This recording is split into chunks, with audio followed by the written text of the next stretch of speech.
नमस्कार, NockingNews.com में आपका स्वागत है। मैं हूं गिरजेश वशिष्ठ।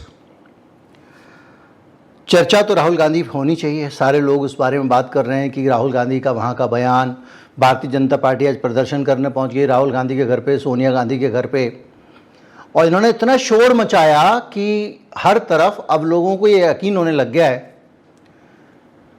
कि राहुल गांधी ने ये कहा है। मैंने कल आपको पूरा बयान सुनवा दिया कि सिखों की पगड़ी नहीं पहन पाएंगे, कड़ा नहीं पहन पाएंगे, वगैरह वगैरह। लेकिन इसके शोर का जो गलत मतलब किसी ने समझा नहीं समझा, खालिस्तान समर्थकों ने जरूर समझ लिया। और वो जो गुरप्रबंध सिंह पन्नू है, खालिस्तान समर्थक या खालिस्तान का आंदोलन चलाने वाला, अमेरिका में बैठा हुआ है, वो कह रहा है देखो मैं तो पहले ही कहता था राहुल गांधी ने जो कहा है उसका मैं समर्थन करता हूं। राहुल गांधी ने कहा ही नहीं है, दूसरे कह रहे हैं कि राहुल गांधी ने कहा है, लेकिन उसने उसका फिर भी समर्थन कर दिया। खैर, अब ये बहुत सारी चीज़ें चल रही हैं। इसमें यह भी बहस चल रही है कि क्या राहुल गांधी और मोदी की सीधे डायरेक्ट कमला हैरिस और ट्रंप की तरह डिबेट करानी चाहिए, बहुत सारी चीज़ें। लेकिन ये सब चीज़ें पॉलिसी इशू नहीं, और ये एक ऐसे इशू नहीं जो हमारे आपके जीवन को सीधे प्रभावित करते हों। मैं आज आपसे बात करने वाला हूँ ऐसी एक गंभीर बिंदु पे जो हम सबके जीवन से जुड़ा हुआ है और किस तरह से हमको डाल दिया गया, शेरों के सामने डाल देते हैं आदमी को, खा जाओ इसको, उस तरह से। नितिन गडकरी का एक बयान आया, उसके जरिए हिंदुस्तान में भी वही हो रहा है जो पहले कभी अमेरिका में हुआ, दूसरी जगहों पे हुआ, उसकी झलक मिली है। बात करेंगे हिंदुस्तान में ऑटोमोबाइल लॉबी की लूट की और सरकार को उसके समर्थन की। कहीं मत जाइए, चैनल को सब्सक्राइब कर लीजिए, मैं अभी हाजिर होता हूं।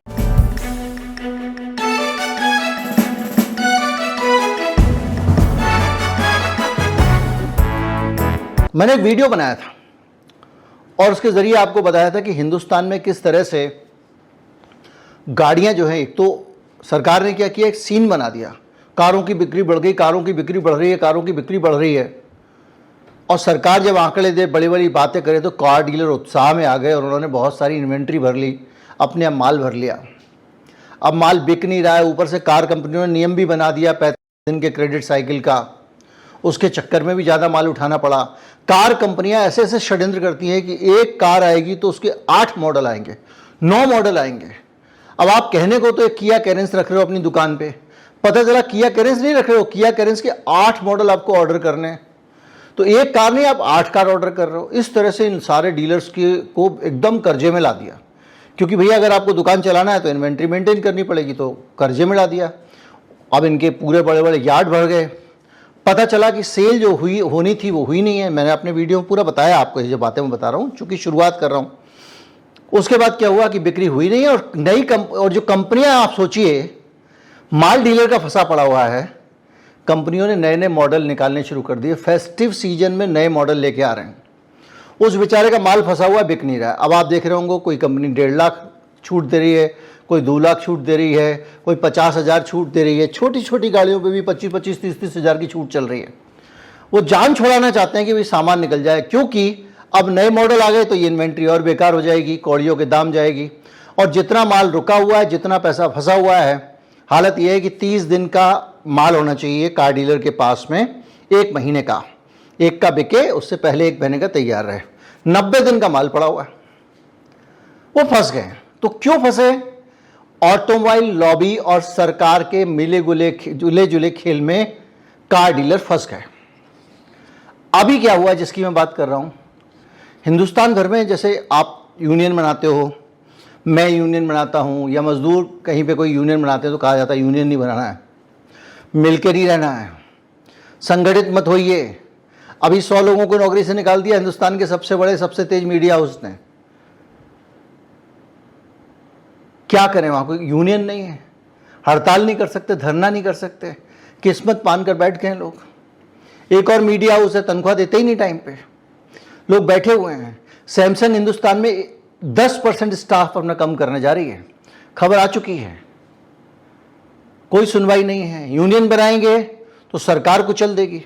मारुति में लोगों ने यूनियन बनाई थी गुड़गांव में, तो किस तरह से क्रैकडाउन किया था सरकार ने, याद कीजिए। तो वो आप यूनियन नहीं बना सकते। लेकिन ये जो मैं बात कर रहा हूं ये है एक यूनियन, बड़े लोगों का यूनियन। कौन? हिंदुस्तान के बड़े बड़े कार मैन्युफैक्चरर्स का union, society of Indian automobile manufacturers, SIAM, जिसका मेंबर हुंडई है, जिसका मेंबर होंडा है, जिसका मेंबर मारुति है, बड़ी बड़ी कंपनियां। और इन लोगों की जब यूनियन हो की बैठक हो तो सरकार इसको डिस्करेज नहीं करती है, सरकार इनकरेज करती है। उसके कार्यक्रम में पहुंच गए कौन? नितिन गडकरी साहब, हमारे ट्रांसपोर्ट मंत्री। दुनिया उनकी फैन है और मैं समय समय पर उनकी हकीकत आपको बताता रहता हूं। नितिन गडकरी जाके उनको आइडिया दे रहे हैं, एक काम करो। बोले क्या करो? हमारे हिंदुस्तान में 3 करोड़ गाड़ियां ऐसी हैं जो 10 या 15 साल पुरानी हो गई हैं, जिनके दिन पूरे होने वाले हैं। हमने रूल बना दिया है, दिन पूरा हो, 15 साल हो उठा लो, 10 साल हो उठा लो, लेकिन हम उठाएंगे तो टाइम लगेगा। तो क्या करो? आप खुद ही अपने स्क्रैप सेंटर और रिसाइकलिंग सेंटर बना दो। आप जो कॉरपोरेट कंपनियां हैं बड़ी बड़ी, वो एक काम करो, गाड़ियों को स्क्रैप करो। तो आप ही गाड़ी उठा लो, आप ही उसको स्क्रैप करो। ये सिखा रहा मंत्री। और क्या होगा इससे? बोले इससे आपको बहुत फायदा होगा, आपको भी फायदा, हमको भी फायदा। क्या फायदा होगा? बोले फायदा ये होगा जब आप स्क्रैप करोगे ना तो आपको सस्ते में लोहा मिल जाएगा एक तो। ठीक है साहब। और साथ ही साथ आपको सस्ते में लॉ मटेरियल मिलेगा, आपको लोहा इंपोर्ट नहीं करना पड़ेगा, ये नहीं करना पड़ेगा, वो नहीं करना पड़ेगा। उसी में से एल्युमिनियम निकाल के एल्युमिनियम का इंजन बना दो, उसी में से प्लास्टिक लगा के प्लास्टिक के पार्ट बना दो। बोले हाँ ये तो बहुत सही है। तो बोले आपकी एक तो लॉटरी ऐसे लग जाएगी, दूसरा क्या होगा कि आपकी गाड़ियों की बिक्री हो जाएगी। बोले क्या? बोले जर्मनी में ऐसा हुआ था, वहां पर जो सरकार, जो कार लॉबी है ना, उसने वहां पे भी सरकार से ऐसी सेटिंग की थी, वो पुरानी गाड़ियां उठवाई। आपको पता है ना आजकल सब चीज बहुत इंटरनेशनल स्टाइल में होती है। एक जगह फार्मूला कामयाब हो जाता है, दूसरी सरकार, तीसरी सरकार, चौथी सरकार से। दुनिया भर में जो ऑटोमोबाइल लॉबी है वो फार्मा लॉबी की तरह ही खतरनाक है और स्ट्रांग है। बाकायदा ऑटोमोबाइल लॉबी फार्मा लॉबी की तरह ही अपनी मर्जी के हिसाब से सरकारों की पॉलिसीज बनवाती है। मिलियंस ऑफ डॉलर्स इस पे खर्च किए जाते हैं कि हम कब्जा करें किस तरह से, सरकार की नीतियां अपने हिसाब से बनवाएं, अपने फायदे के हिसाब से बनवाएं। सरकार ऐसी नीतियां बनाती है जिनके जरिए ऑटोमोबाइल सेक्टर वालों की बिक्री बढ़े।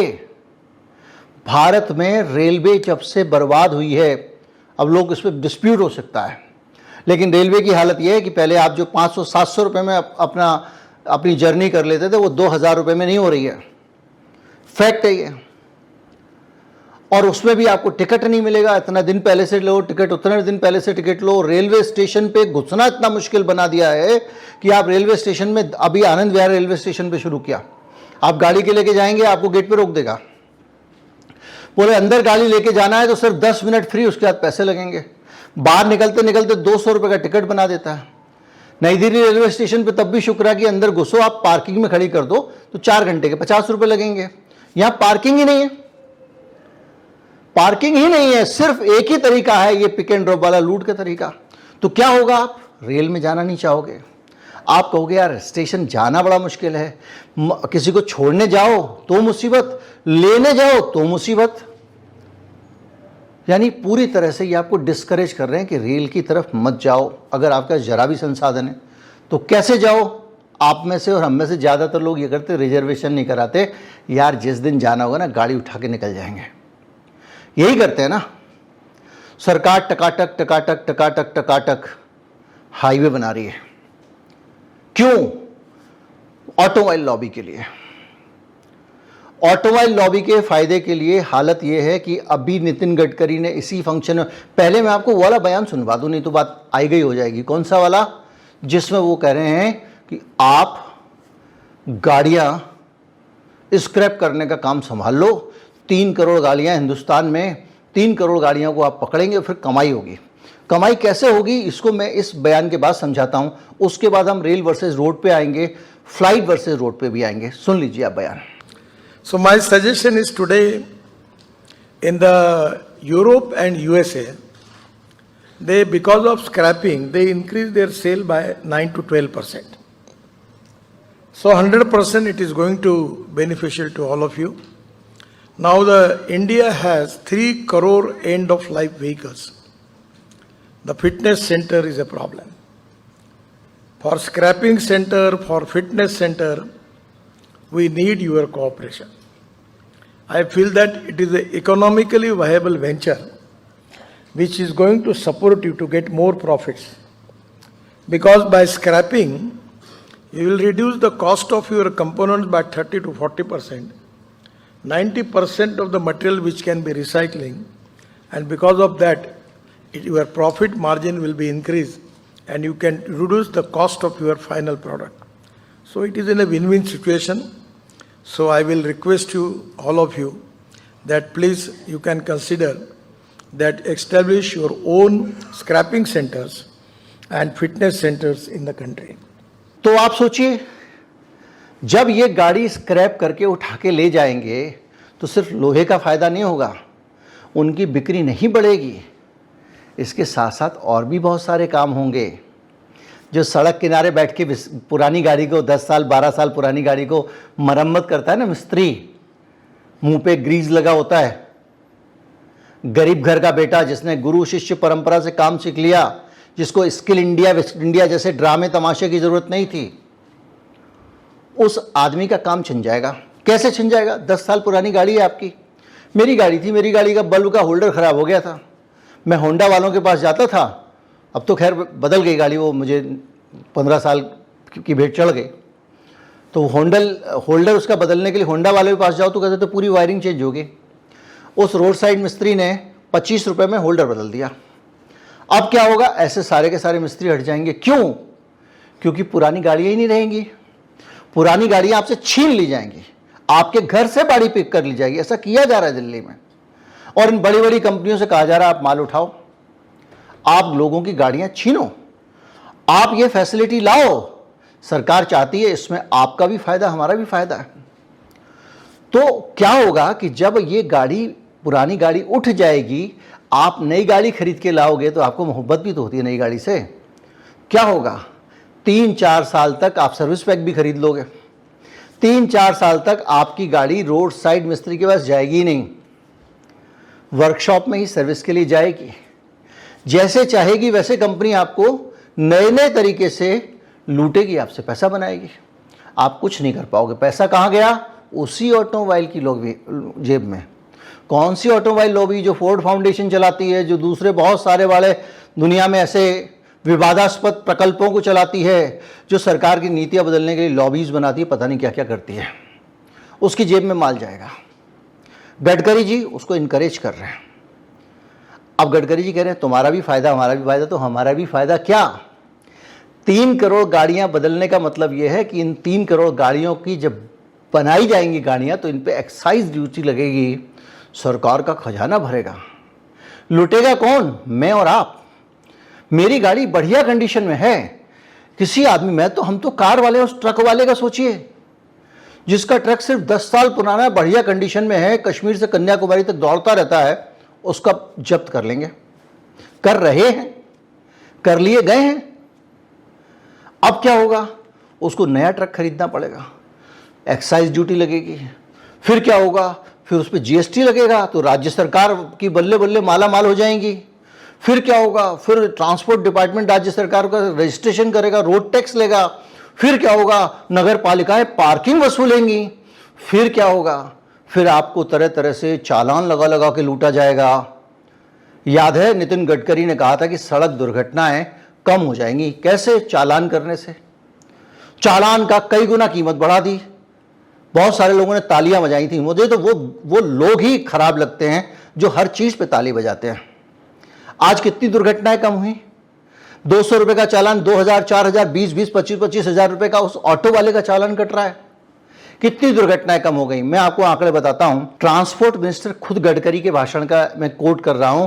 वो कह रहे हैं कि 5 लाख एक्सीडेंट होते हैं सालाना, जिसमें 1,68,000 लोग मारे जाते हैं, जो 60% जिसके अंदर से 18 से 36 ग्रुप के होते हैं, 18 से 36 साल के बीच में होते हैं, रोड एक्सीडेंट से मारे जाते हैं। 53 एक्सीडेंट और 19 मौतें हर घंटे इस देश में होती हैं। 45% एक्सीडेंट टू व्हीलर्स के होते हैं, उससे भी ज़्यादा 20% लोग पेडेस्ट्रियन मारे जाते हैं। आपने कहा था कि चालान बनाने से रोड दुर्घटना खत्म हो जाएंगी। अगर नहीं हुई थी तो आपको साहस दिखाना चाहिए था, कहना चाहिए था कि मेरा ये तरीका फेल हो गया है और अब मैं वापस लेता हूं। लेकिन आपकी लूट बदस्तूर जारी है। आप हाईवे पे जा रहे हैं, कैमरे लगे हुए हैं, अब तो पुलिस वाले की भी ज़रूरत नहीं है। चालान बनाता है, ठप्पा लगाता है, आपके घर पे भेज देता है। कई लोग तो मुझे ऐसे मिले कि वो गए ही नहीं थे, घर पे गाड़ी खड़ी हुई थी, चालान बन गया। आएगा भी 3 महीने बाद, आप याद ही नहीं कर पाओगे कि उस सड़क पे आप गए थे कि नहीं गए थे। मैं गया था या टेस्ट ड्राइव लेके कोई मेरा बाइक वो चला रहा था, वर्कशॉप वाला कौन चला रहा था मुझे नहीं मालूम, लेकिन खुली लूट। तो सरकार क्या करेगी? चालान से भी पैसे बनाएगी। हर तरफ से पैसे बन रहे हैं। अच्छा क्या होगा? जो रिसाइकल होके ऑटो पार्ट बनेंगे, उस पार्ट्स को बनाने पे भी सरकार टैक्स लगाएगी। कंपनियां अलग अपनी मौज में रहेंगी, कंपनियों का मुनाफा बढ़ जाएगा। मुनाफा बढ़ जाएगा तो कंपनियां नए नए आइडिया निकालेंगी आपसे पैसे निकालने के। और ये सब क्यों हो रहा है? किसकी कीमत पे हो रहा है? ये सब मेरी जेब काट के हो रहा है। मेरी पुरानी गाड़ी उठा के ले जाओगे, मंत्री कह रहा है तुम ले जाओ, तुम अपनी फैक्ट्री में इनकी गाड़ी को काट दो, मुझे कोई प्रॉब्लम नहीं है। ये देश का मालिक होगा, बना रहे, मैं नौकर हूं और इस वक्त मेरी चल रही है, तो मैं इसकी गाड़ी उठवा रहा हूं। घर से आप बाहर गए हुए हो या आपने किसी नौकर को बना दिया इंचार्ज बंगले का, वो कह रहा है ये आधा कमरा आधी जमीन तेरे को देता हूं, आज तेरे को देता हूं, उसको देता हूं। ये हमारे सेवकों का हाल है।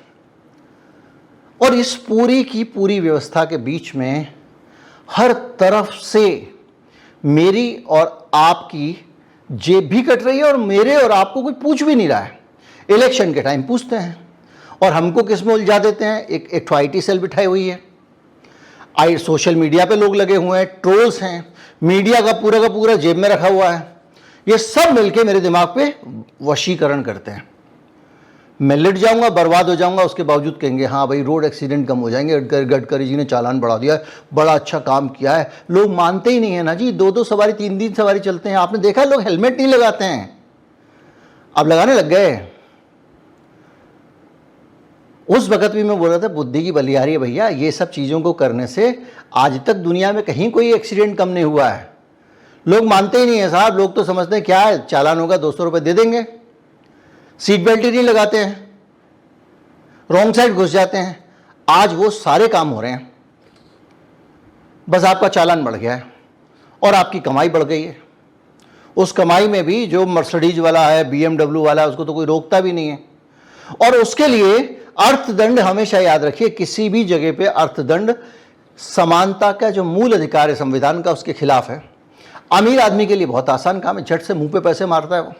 आप 10,000 का चालान रख दोगे, एक आदमी जा रहा है जो है मर्सिडीज कार में, वो 10,000 का चालान भर देगा 2 मिनट में, या एक 2,000 का वकील रख लेगा, उसका चालान माफ करा देगा। गरीब ऑटो वाला लुट जाएगा, पुलिस वाला उसको थप्पड़ भी मार देगा, उसको मालूम है ये कुछ नहीं बिगाड़ सकता मेरा। तो अर्थदंड की जो व्यवस्था है ये वैसे भी भेदभाव भरी है, लेकिन आपको कहां सूझता है। लोग सुधरते नहीं है जी, मानते नहीं है लोग साहब। लोग तो सरकार के लिए ही बने हुए हैं, उनको सरकार की गुलामी करनी चाहिए। अब क्या हो रहा है, लूट रहे हैं। ये आपके सामने आ गया है। इतनी सारी निटी-गिटीज हैं, मैं आपको बता नहीं सकता हूं। आफ्टर सेल सर्विस के नाम पे कितना पैसा बढ़ाएंगे, ब्रांड वैल्यूज बढ़ेगी कंपनियों की, रिसाइकलिंग पार्ट सप्लाई से कमाई करेंगे, एक्सपेंशन करेंगे इमर्जिंग, यहाँ से माल कमाएंगे और देखेंगे श्रीलंका में कारों की डिमांड बढ़ सकती है तो वहाँ फैक्ट्री लगाएंगे। ऑटोमोबाइल लॉबी की तो सिर कढ़ाई में। अभी भारत में जितनी फैक्ट्रियाँ लगाई हैं इन्होंने, तो ये कहाँ से लगाई हैं? किसी दूसरे देश से लूट के लगाई है ना।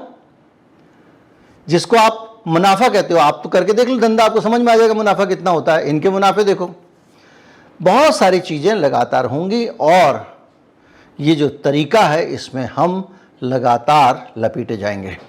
उम्मीद करता हूं कि ये पूरी तस्वीर आपके सामने स्पष्ट होगी। ये बहुत ज़्यादा कॉम्प्लिकेटेड जानकारी है। अगर मैं ये जितनी जानकारी आपके सामने रखी है इसको पढ़ने को दे दूं तो आप पक जाएंगे। कोशिश कीजिए सरल तरीके से आपको समझ में आ जाए। और अगर आपको ये काम मेरा अच्छा लगा हो, वीडियो को अपने दोस्त को फॉरवर्ड करें, उनको भी दिखाएं। नए नए लोगों को जोड़ें। अभी क्या हो रहा है कि हमारे चैनल पे 70% 60% जो दर्शक हैं वो वही वाले हैं जो हमारे नियमित दर्शक हैं। हालांकि इस तरह की लॉयल्टी बहुत दुर्लभ होती है, लेकिन कुनबा बढ़ना चाहिए ना, परिवार बढ़ना चाहिए। परिवार बढ़ाने में मदद करें, लाइक कर लें, सब्सक्राइब कर लें और शेयर करें।